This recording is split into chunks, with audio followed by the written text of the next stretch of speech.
Okay, okay, okay. Hey, hey, hey. We're here. Okay, I'm gonna just post this a couple places. You know the drill. Let me make sure that that worked.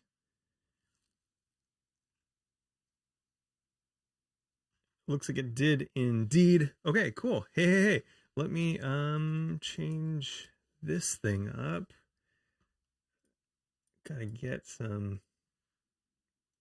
I'm so bad at all this streaming stuff. So thank you for bearing with me. So I don't know if oh yeah, I can bring it over here.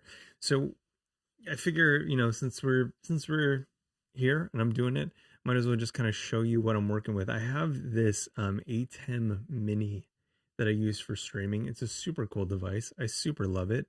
Um, Hold on, I'm gonna move this down a little bit. There we go. That'll pop me up a little bit. Maybe too high. Yeah, yeah, yeah. Okay, so I have this super cool device. It's an A10 Mini. Hey, what's up, Ben? Typographic scales. That's right. Um, so yeah, so this thing is like a little switcher, and I can do fun stuff with it. Like I can do this key. So look, now I'm big. And then I can move myself back down here. That's pretty fun. Um, that's it. That's about all I have set up for it right now. I think I can switch to my whole face, and then you can see the green screen. Look at that. That's pretty cool. Um, and yeah. Oh, but now I can't see anything else. So hold on. Okay, cool. Yeah, so that's how I'm doing all this stuff. And I thought I would set that up real quick. So let me transition to this real quick so we can talk for a second. Hello, how are you doing? How's it going? Okay, so what I'm hoping to do today is add some early notions of typographic scale to colorway. Um, and if you're not familiar, like typographic scales are kind of like there's a lot of, kind of like theory and like magic that goes into typographic scales. But I mean, it all kind of at the end of the day for the web developer gets boiled down into, sizes of texts and headings. And then effectively what it looks like to go off book sometime in the future. Like if you decide that you need some kind of like really big hero heading up at the top of like a new layout, like how does that fit into your scale, etc. So a little bit of exception handling, a little bit of kind of, standard web elements like H1 through H6, some typographic stuff like, small, medium, large, etc. And then, yeah, so those are the things that I'm going to kind of, those are the boundaries of what I'm going to play with today. So let's do it. Make my head small again. There we go. Okay. So one of the big things to kind of consider first is like what tooling we have at our disposal. Also, my Siri HomePod thing is going to go off when I have to go back to a meeting. So once that goes, I basically time's up no matter what. So there's this term called modular scale. There's a bunch of tools that do this, and they can generate for you a scale of typography. And they use a lot of kind of like mathematical or music theory terms to set what the typographic scale looks like in a way that kind of like feels harmonious. This is one of my favorite articles. This is a super, super duper duper old article. 2011. That was 10 years ago, a decade ago, almost a decade ago. And it talks about typographic scale, kind of also, using like the golden ratio, et cetera, et cetera. And it identifies something that has kind of become commonplace up to this point, which is let's see if I can find it. I don't know what the term, double stranded scales. And so the notion of a double-stranded scale is that, you know, if you just use kind of like one modular scale, like the numbers go up pretty quickly. And so this double-stranded one allows you to kind of keep a lot more intermediate numbers in the mix. It's kind of funny. I don't know if you can hear my jacket is a little noisy today. Apologize.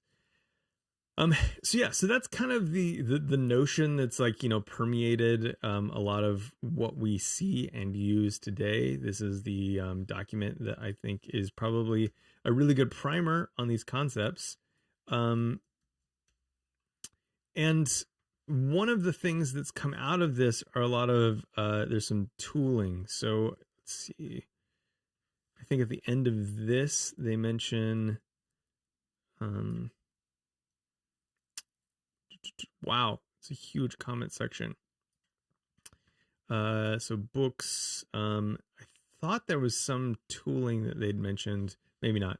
But if you just Google like modular scale, there are two sites that typically come up for me on this search, and it's modular scale and type scale. They vary slightly in their implementation. I'll paste those over into the chat real quick. They do vary. And so they use the same terminologies, but the specifics vary a little bit. I'm not sure how they're rounding and whatnot. So, you know, kind of, you know, choose the tool that suits your needs best and, you know, go from there. So what you can do is you can set, in both of these tools, set at least one base. So I'm content with one rem here. I think if I change this to pixels, it'll change all the corresponding values to pixels, which is great. I also kind of prefer rems when I'm doing this type of work. And I'm kind of a stickler about things sticking to a 16 pixel like root element size. That's probably a topic for another time. But you know, there we go. I said it. Now, when we talk about ratios, as I mentioned, a lot of these ratios are expressed in both mathematical terms, you know, like an actual like ratio, and then in terms of a musical scale, which is kind of interesting. One that I find really satisfying typically is the minor third. And again, this is just going to be like based on the aesthetic of, you know, your particular site that you would choose one of these. I can't seem to, minor third. Yeah, 5 to 6.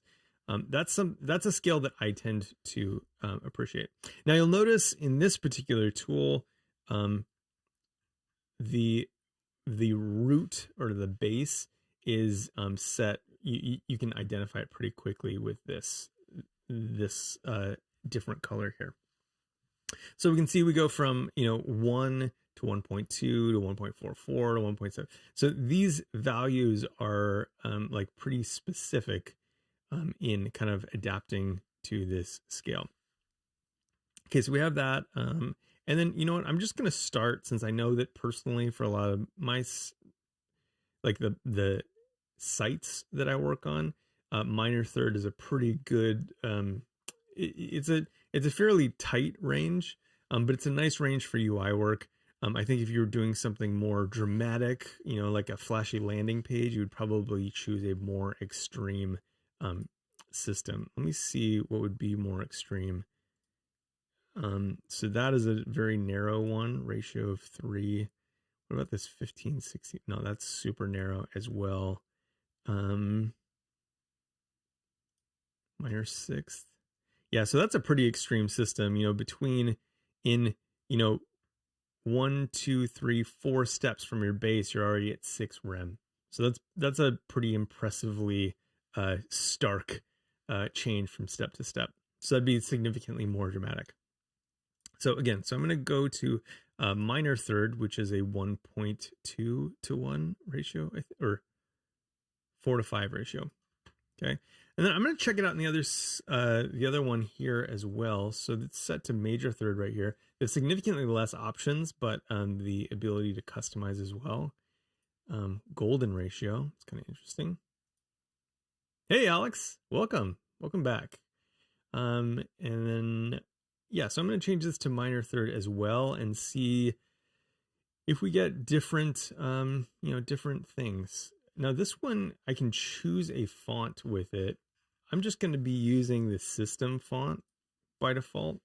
So I'm not going to be thinking too much about that. Yeah, 16 pixel base. This does say 100% and 1 rem. So it doesn't give us the opportunity to change the expression of these things, but it does allow us also to add additions to the bottom and the top, which is kind of nice. Just keep hitting plus and you can get some additional scale values.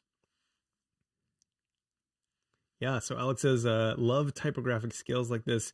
My new favorite is Utopia, which is based on window width and gives you spacing units too. Oh, that's pretty cool. Do you mind posting a link, Alex? I'd love to see kind of what you're talking about. That'd be cool.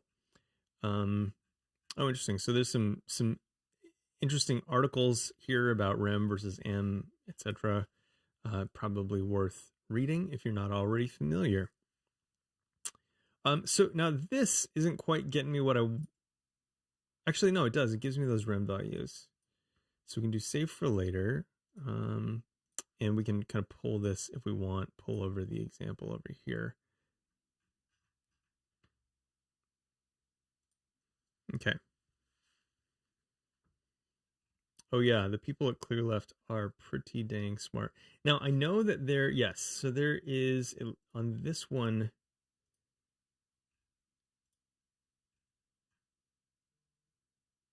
Bummer.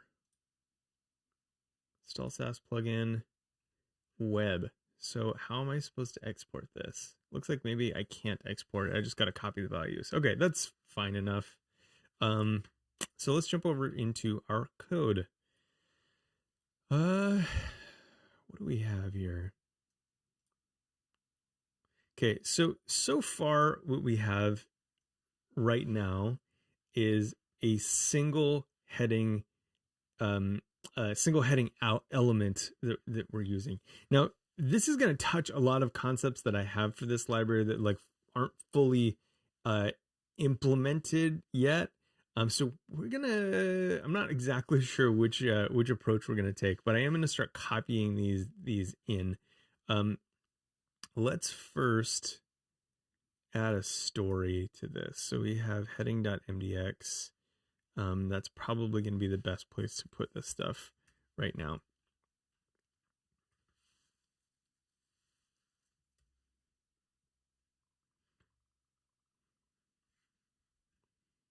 Actually, you know what the hell? I'm just going to put it in our one CSS file.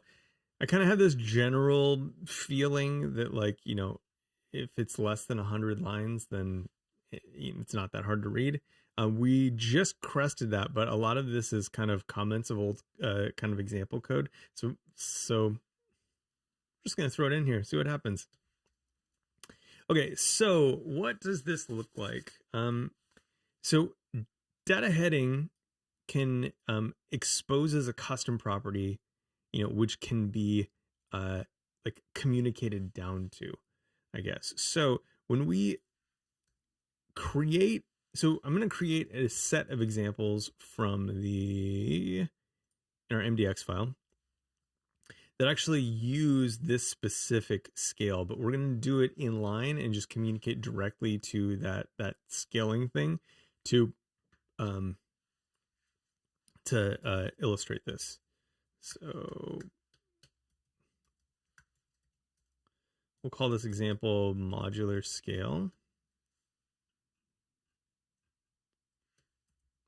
And you know what? I probably should have copied this. This is going to be closer to what we want. Now, I'm not going to use the semantic headings. And I'll tell you why.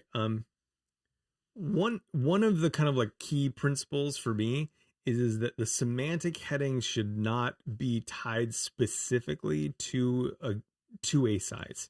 The reason for that is that you might have views that will kind of change the change the heading level, but like you want them to be presented in a certain way. So like maybe you want the H1 to actually be kind of small, but then like the H2, which is that resource or page that you're on, maybe you want that to be kind of, you know, a larger size than the H1. In UI design, there's so many times where it's like, you know, it's not strictly typesetting. So that's something like to consider, is being able to separate the markup from the actual sizing of the thing. So here I'm gonna actually just do this as a span. I think that'll be good enough for now. It means they're all gonna stick together though. They're gonna cluster together. So I'm gonna use a BR. This is just abbreviated Ben. Oh no, there's an S for Ben Meyer. Never mind. It was so close to landing. BR. Okay. Let's see. So let's see what we got. Let me go over here. Heading. We should have a modular scale now. Okay, perfect. So we have these different elements. They're all showing up in our test case, which is great. Okay. Now, what are we going to do? Well, I am using this styling. So, you know, data heading, it's getting that. Now, one of the things you'll notice is the way that data heading is built right now, it actually flattens out the scale of those elements. So, worth knowing. I'm going to do inline style here. And we're going to use the custom property. So var heading font size. If you're just tuning into this for the first time, I name my custom properties like this. The double dash is required for a custom property. And then this is kind of the name of the element that I'm styling. The double dash here represents kind of like separating the property, which might have a dash inside of it. Either of these might have a dash. So I do use the double dash to say like, this is the property that I'm setting.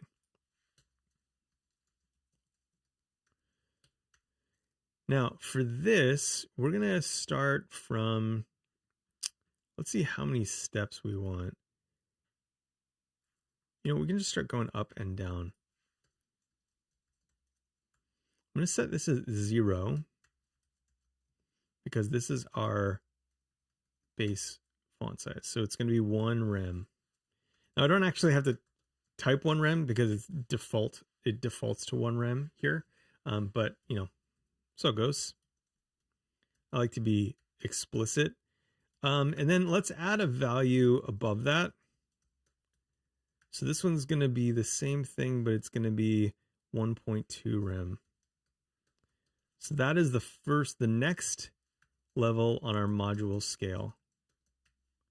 So we have 0, we have 1. I'm going to do another one. We're going to do a -1. And that'll be one below, which is 0.833 rem.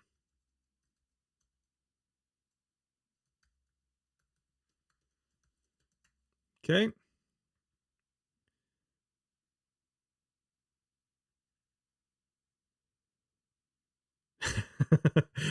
Alex says, and yeah, semantic headings have to go in order. UI designers don't give a damn about heading order. Yeah, I can't really disagree with that. I don't know if I've even seen a document like even attempting, like in any of the places that I worked, attempting to clarify what that would look like. You know, kind of like across teams working on this stuff. It's pretty hairy.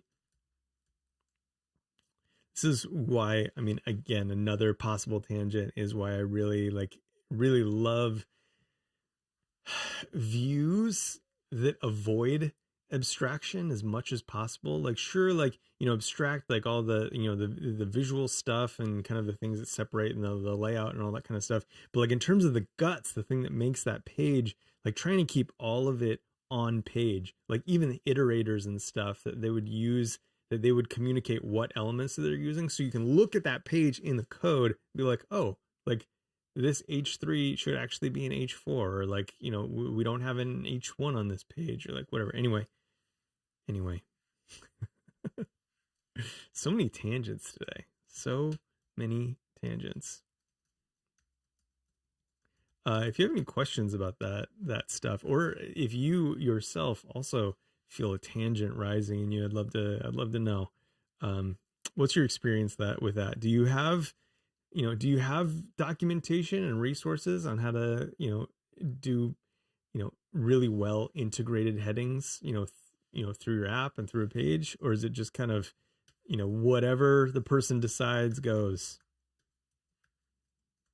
So let's see. I'm trying to think about like what this would look like. I'm gonna change this back to 16 pixels just for a second, so I can kind of see the equivalent. I don't ever want to go below 10. Typically, that's like, I mean, I like looking at a screen like this, like a 1080p screen. Like I can barely read like 10. So, and I have, you know, decent near sight. So what does this put us at? So we have, this shifts us down from 16 to 13 to 11, and then we have this guy at 9.259. That's a little bit of a bummer. Wonder if a different scale would, let's see, what does the major third look like? Does it get us a 10? No, that actually is worse. What about a perfect fourth? Nope, also worse. So 16, 14. Actually, this one's not too bad. 16, 14, 11. Okay, I actually kind of like that. We're going to change some of these. So 0.9. So 0.889 rem. 0.79 rem. This one's under my head. 0.702 rem. Okay, cool. So we got, now the 702 takes us down to 11.237. So I feel good about that. That's still above, you know, my acceptable low limit. And honestly, this is practically 10. So if we wanted to take it even one further, we could. I don't necessarily think that's necessary. We have now 3 sizes below our base font size. So like even if we considered like kind of CSS properties for sizing, right? So there's you can do medium. So medium would be our, you know, center point of 0, small, x small, and then xx small. So, you know, 3 on either side is actually a good place to be. Okay, cool. So what do we have here? So now let's go into the pluses. And like I said, 3 on either side is actually going to be kind of our, there's going to be a little bit of overlap between our text scale and our heading scale. And right now we're going to express the full expression of the heading scale. So I'm actually going to add these values in here. So this is the kind of, you know, relative values. So font size, values, CSS. Let's see if W3 Schools fails us or not. Okay, cool. Not. Success. So like I was saying, medium, XX small, and then it does an XX large on the other end. So there's 7 values in all that are these like kind of relative to a midpoint value. So that is what we're going to do. Large, X large. I'm just going to kind of follow that tradition.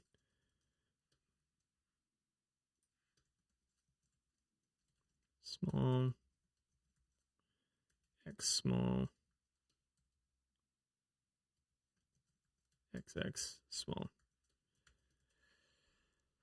I think you really don't need more than 7 text sizes. Things can get kind of cluttered. Okay, so something is amiss because these styles are not actually working. Let's see why that's not getting set.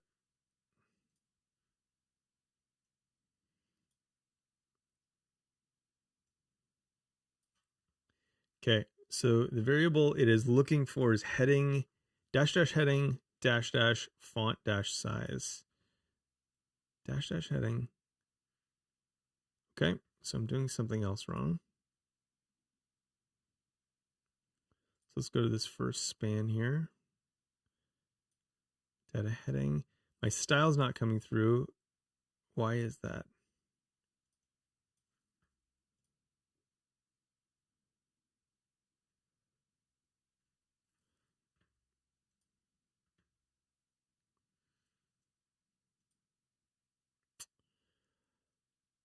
Why is that? Oh, duh. var, I'm consuming the CSS custom property. That's not how it works.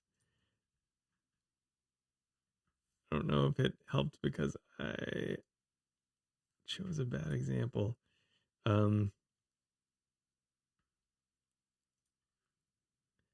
Just watching me on the struggle bus right now. Okay, so this style did come through and it did make it smaller. Okay, perfect. Yep. So that was bad on my part.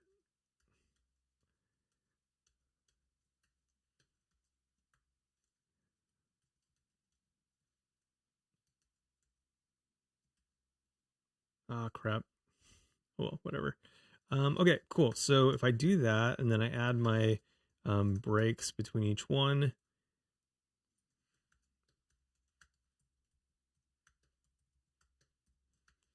should be good to go. Okay, let's go back to our modular scale. Okay, cool, perfect. So it looks like we did get some of that working. Okay, cool. Now we just need to actually change them to the correct sizes. Okay, so what did we have? We had 1.25 as our first step.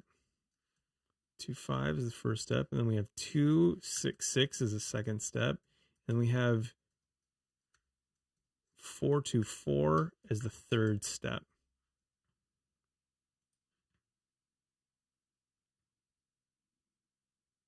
Perfect.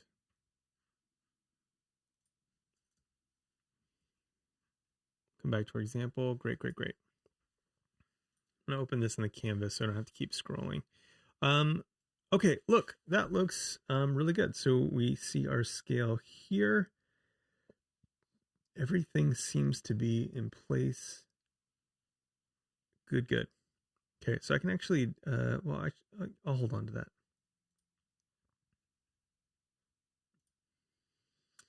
Okay, now something that we're probably not going to cover today is the actual, like, what is it?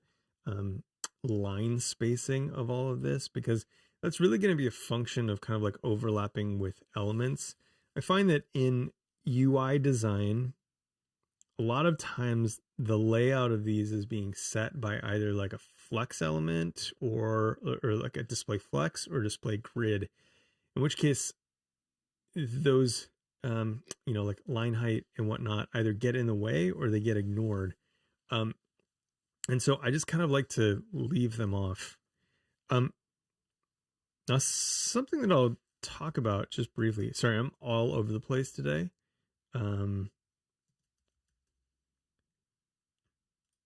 This is a really interesting project. I've just been thinking about type a lot recently. So I'm kind of, there's so many things on my mind. This is a really interesting project by the folks at Seek, Capsize. It is a way, if you know the font, there's a website for it.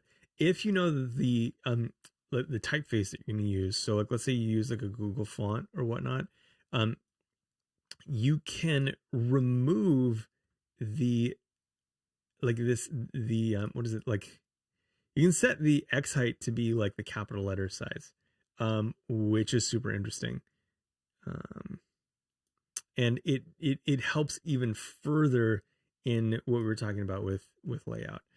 Now, I end up using for most of my projects, use the system UI font, which is going to be dynamic based on whichever system you're using.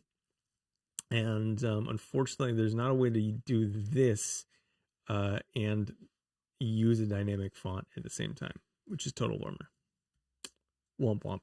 Okay, cool. So we have that. Now there's also going to be some other values. And so like what I want to indicate here. So this is actually like what might be considered our text scale.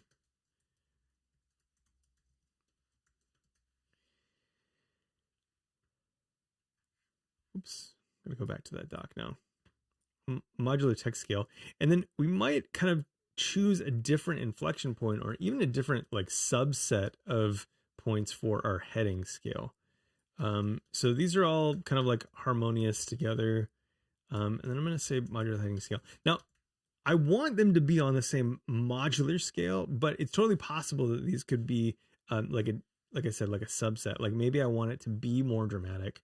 And so like I choose, what is it? You know, like, so 0, you know, this is 1, you know, 3 is up here, you know, 5, like whatever. I choose some kind of like multiplier. Now I could choose a different scale too, but it's kind of nice to know that like if I ever want text this big, like I can still do it using this modular scale.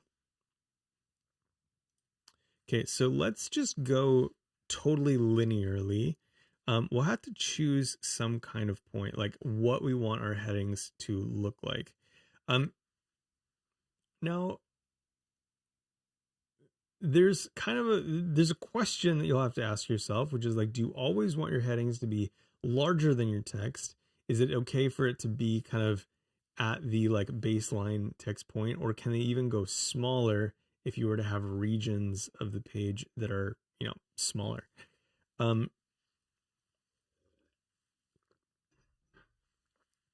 If you look at the standard web sizes, so let's see, standard web H1 through H6. Let's see if we can find some of those standards. It's always amazing to me that W3 schools pops up first, always. I know some people block it, but I don't think it's always that terrible anymore. It was kind of terrible for a second, actually. Okay, so I think this shows what some of the standard sizes for these are. So you'll notice that somewhere around H5, nope, H4, the font size is 1 M. So by default, what you're getting with the browser is that H4 is that 0 point on your font scale. And then it's going to go 2 below. So one of the decisions you have to make when making this kind of stuff, or when deciding on a font scale, is where that overlap point is going to be for your headings.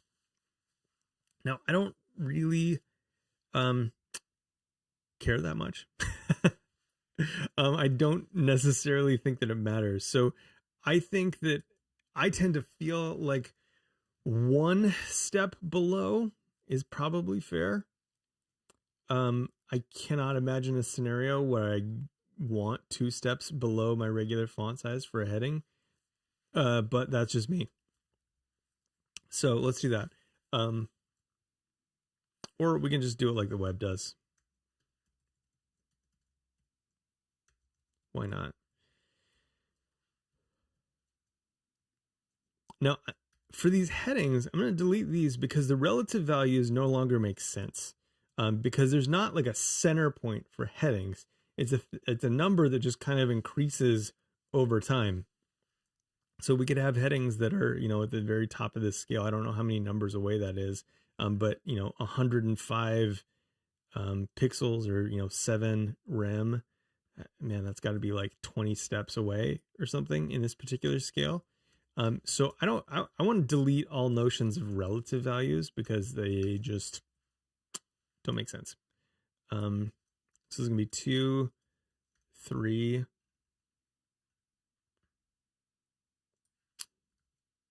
Didn't do that right here. 2 and 3. Okay, no problems. And then to illustrate that, we're going to take this a little bit further than we did with our all relative values for text. We'll do a 4,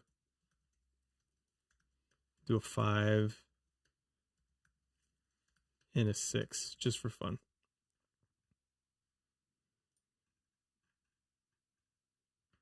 So 0, 1, 2, 3, 4, 602.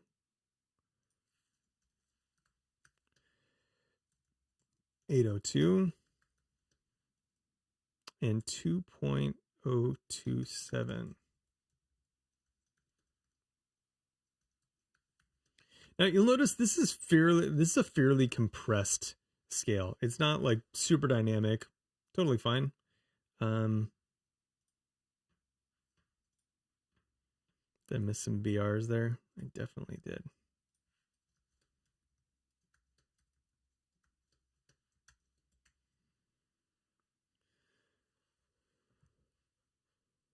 Okay, cool.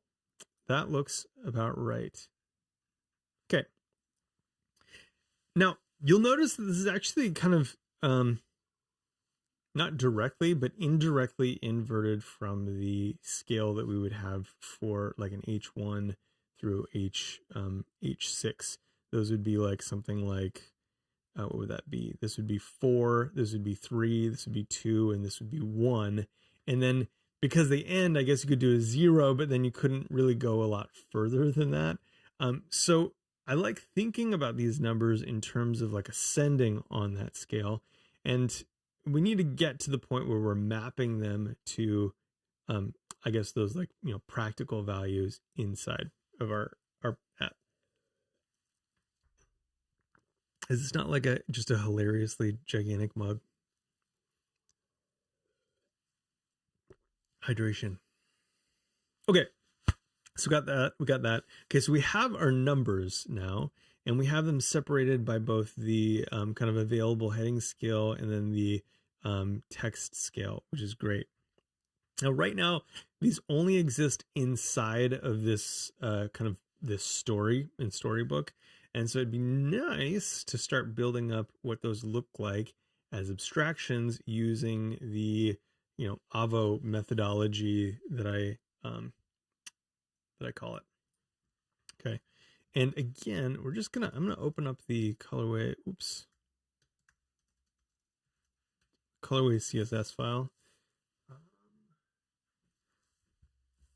Where are my glasses? This monitor is feeling very far away right now. So I'm gonna open up this colorway CSS file and then start kind of just playing with what this could look like.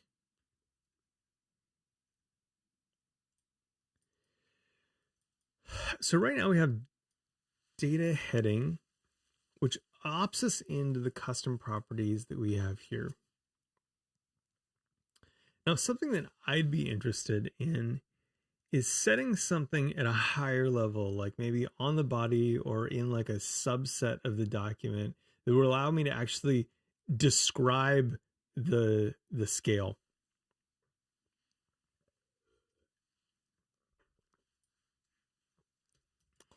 Let's kind of explore what that would look like. Data.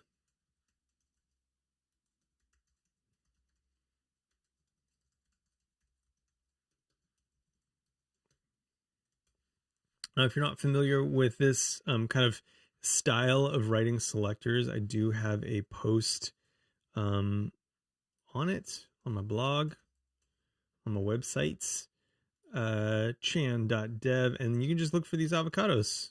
They talk all about this style, and then also how it maps to like BEM block modifier element style. So that is what I will be using. You can read more up on that later.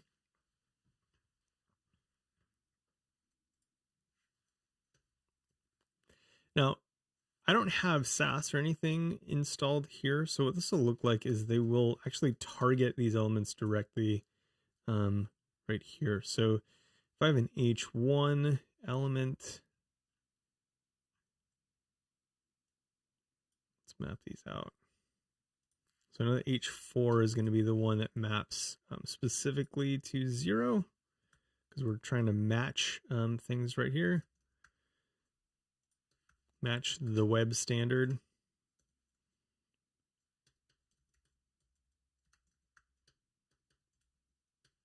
Now, in this case, I want to call out the custom property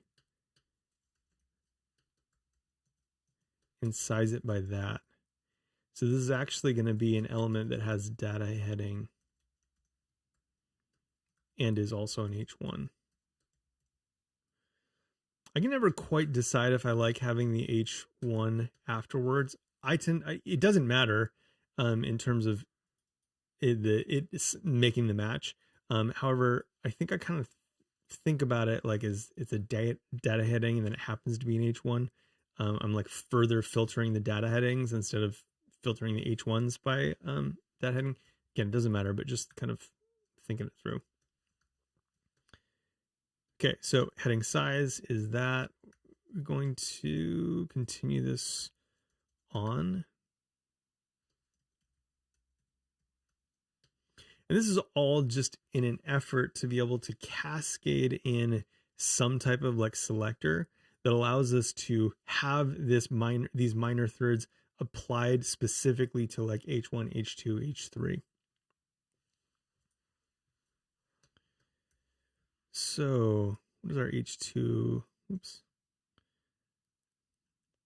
H2 is one step above that. 1, 2, 5. H3. I did this backwards. It happens.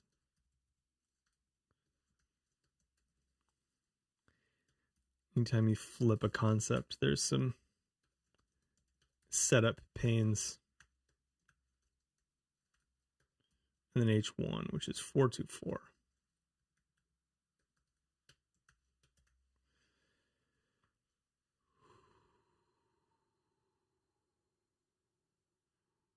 Okay, cool. Now we can go the other way.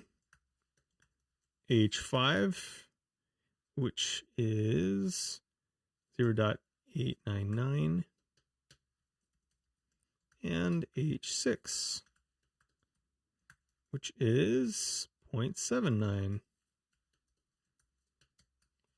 Now we need to build up an example for this. And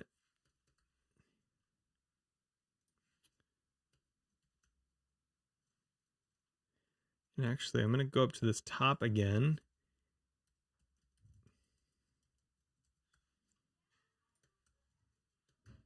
Family just got home. I hear some noise there. So minor third. I'm going to lock the door.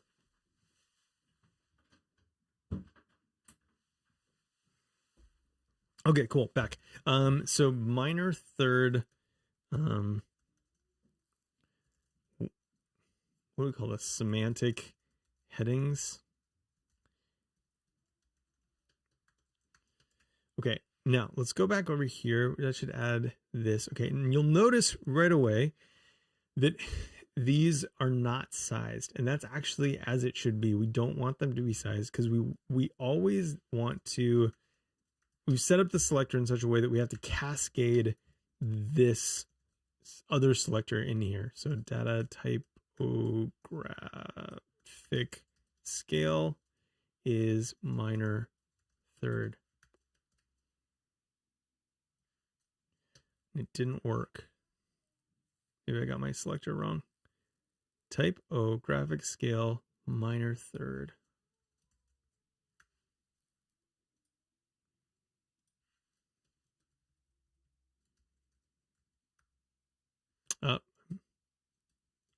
Typo on my typographic scale there. Okay, so and then minor third, does that look right? Minor third. Yes. And I'm just going to target any children that are data heading and H5. Okay, which should include these. Let's see why that's not getting applied. You know what? It's going to be a load order thing again. I can almost guarantee it.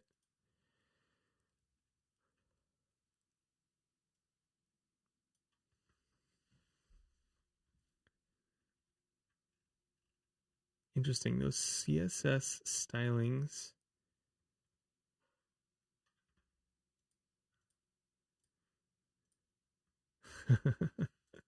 I did the wrong example. There we go.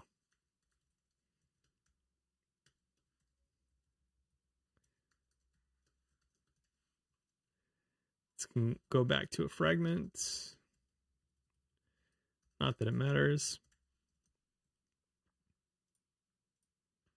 Okay, still not getting it. So it means something is still up, but we're a little bit closer. At least we're like working in the right example. Data headings, we have typographic scale. So selectors there.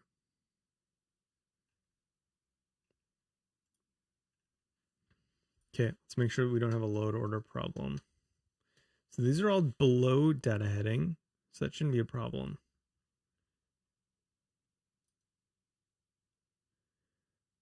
Skill, any child. Okay, let's do this. Let's make all of them big.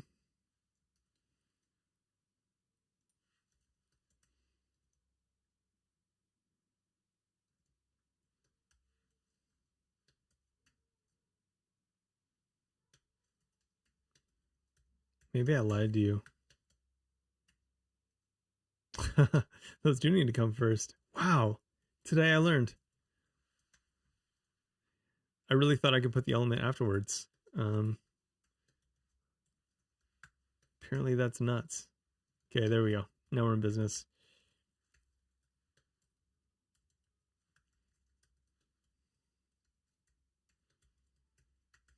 It's funny. There's a lot of things that I just really don't remember about CSS in particular. There's like a very and I think that this happens a lot. Like when you get into a very narrow window of work that you do, it's so easy to forget some of the things that you learn just about the practical elements about doing your job. Let me see what time it is. Okay, I am gonna have to leave pretty soon. Okay, so looks like one of these might be a little bit off. These look awfully similar to me.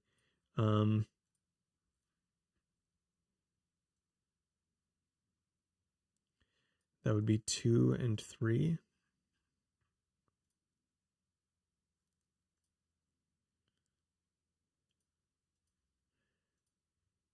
Huh, they're just really close. Crazy. Okay, cool, no problem. Okay, cool. So we have a minor third scale implemented, which is cool. And that's great. So now what we can do, so we have default, by default, they don't have any type of, like all the sizing is effectively stripped off of them when you put that data heading class, but then you can add in different modular scales. Now, I'm probably not going to do this today, but something that I would consider is that, or that I'd likely do, is that I would take this whole thing and move it into like a different file, like on a different part of like just an isolated file, so that someone could include just the minor third heading scale if they needed to and wanted specifically to have this type of implementation. Now, the cool thing is that this class can go all the way on the body. So like if you want to, have this work the same way everywhere, just throw that on the body. Now all of your headings are like, the same. Your semantic headings are the same across the board. Or you can just scale this in, throw this into a page. Maybe you're not totally sure which type of scale you want to use yet. And so like having a bunch of options is actually, a good place for you to start. So that's it. What have we covered so far? So we have the default, no styling applied. We have this one, which actually applies those. Now, another next step that we'll need to cover is, what the because we are actually styling the typographic elements of H1, H2, through H6, these actually have margin and line height applied to them as well. So you can see like all of these display block, margin, line height, and that adapts to the font size. Now we don't actually get anything to suggest what those should be here, and that's just like a totally separate can of worms. So I don't have any strong opinions on how that would look right now. I'd be curious if you have documents that you like that kind of adapt line height to these modular scales. I'd be very interested to see that. And then that's it. I think, yeah, so we have that. So we're like pushing minor thirds in there. We can style these things directly. That's a color example, but let me actually do one more thing before we call it quits today. And let's do text. I want to do the same thing.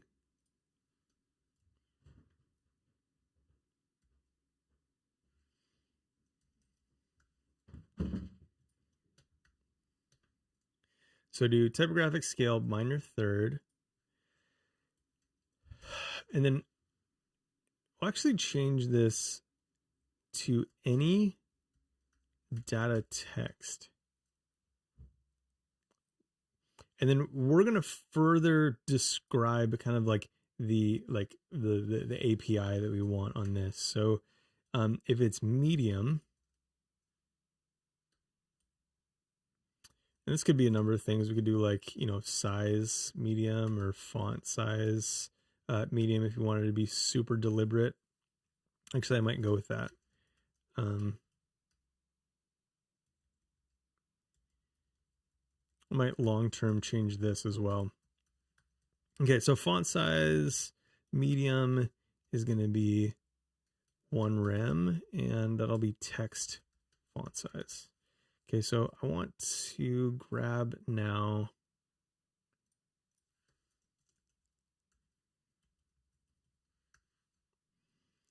this example and add some relative names to that.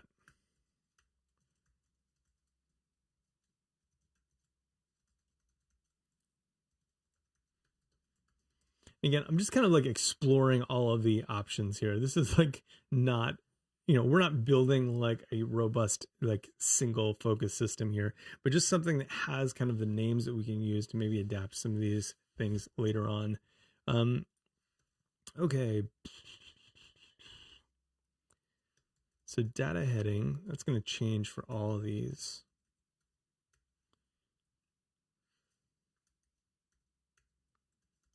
To text.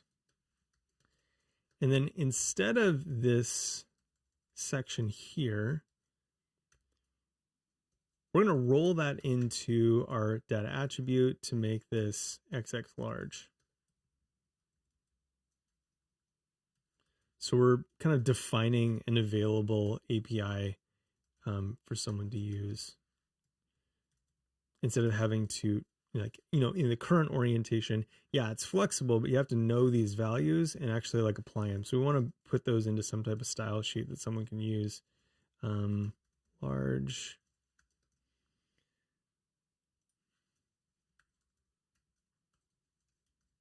Medium.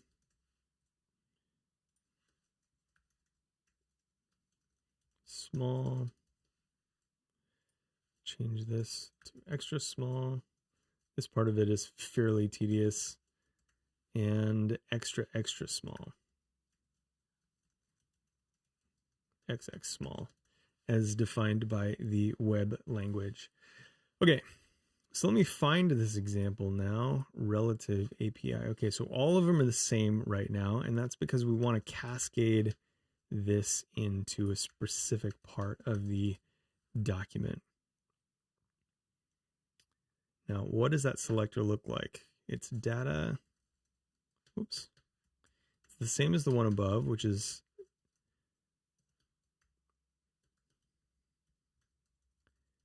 data typographic scale, minor third. I could probably use some workshopping. Minor third. Okay. And then specifically, all we're looking for right now is font size medium. And you know what? I forgot to do this.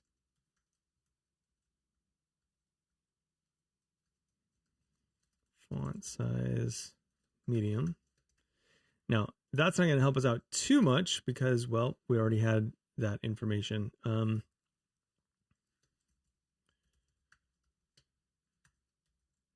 Font size large, font size small. So we'll do these two sides real quick. Jump back over here to actually get those values.